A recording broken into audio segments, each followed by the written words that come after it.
And hey guys, Dr. Brian here. In today's video, we're going to be demonstrating the cervical traction exercise.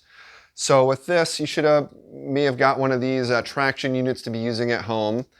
So I just want to kind of go through a couple things as far as like getting it set up first, and then we'll go through how to actually perform the exercise at home. So you probably got one of these little wedges or little discs that came along with your cervical traction, and then your cervical traction should have looked something like this. Probably didn't have these little wedges on there. This is just a different model. But when you're setting this up, you're going to use this little disc and put it up over a door.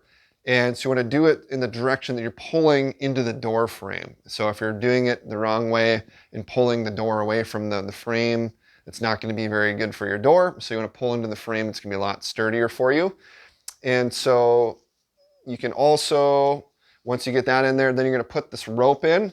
And you're going to tie it into a knot in here to whatever your specific height is, and then adjust it up and down. You want to set that up so the bar is right about where your chin is, okay? And that's going to be the proper height for performing this exercise. Now, the other way you can set this up, which works a little bit better, is if you have space in like your garage or like in your basement. We can put like a little eye bolt into one of the rafters and then just hang the rope down from there in different ways. You can use a chain or get a longer rope, and that's going to work a little bit better because then you're off the wall or off the door, and so you can stretch straight down. If you're against the door, then it's going to pull you forward a little bit, which still works, but it's not going to work quite as good as if you're going straight down. So that's a couple things just as far as setup goes. Now, when you're getting the traction unit, so it's the proper height for you, here in the office or at home, you're going to want to adjust it. So in the office, you line this bar up so it's right at your nose, then you put it back on the hook, and it should drop down about chin level. So if you're at home, you're just going to set it so it's right at your chin. That's the proper height as far as setting your knot up. And then you lift the traction up. This is going to go right behind your neck there, and then this slides right down under your chin.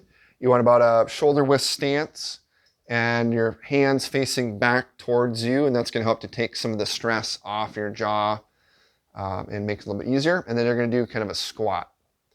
Okay, and so it's just a gentle stretch. Squat down should feel a little bit of pull there on your neck. It helps to kind of lengthen the spine, works on getting some of that curve back in your neck, opens up those disc spaces.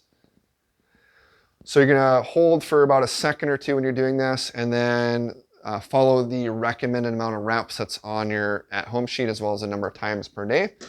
Now, some people have a hard time doing the squats if they have like a bad knee or hip or something like that. So a way that you can modify that is by getting into like more of a lunge type of position. So if you bring the back leg back a little bit more, so back a little bit more. So if you're in this position, then you're going to be mostly using like your back leg. So if the knee or hip that's bothering you, put that in the front, and that actually the leg doesn't really move all that much and makes it a little bit easier for you to be able to do this exercise by just bending the opposite leg. So see how she's dropping this one down. This one's pretty much staying in the same spot. And so that's a way that you can do that alternatively from doing the squat. So that is how you do the cervical traction exercise, both in the office as well as at home.